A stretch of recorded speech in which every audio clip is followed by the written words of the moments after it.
and more jobs and a stronger economy. That's the goal of two business groups here in Cenla. As our Davion Telsey reports, the Rapides Parish Chamber of Commerce and LABI say they're partnering to push new legislation, all tied to growth. The Rapides Parish Chamber of Commerce and the Louisiana Association of Business Industries are teaming up. They say the goal is to grow jobs and to strengthen the economy.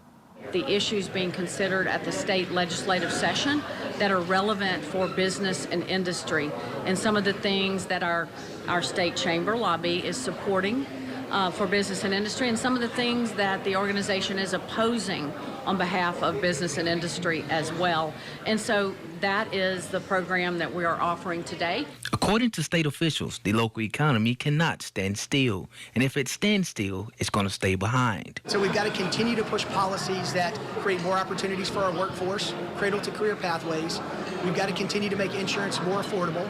And so we've got to bring more insurance reform to the Capitol to attract more investment from insurance companies in Louisiana. What's next and what's new to continue going for growth in our state.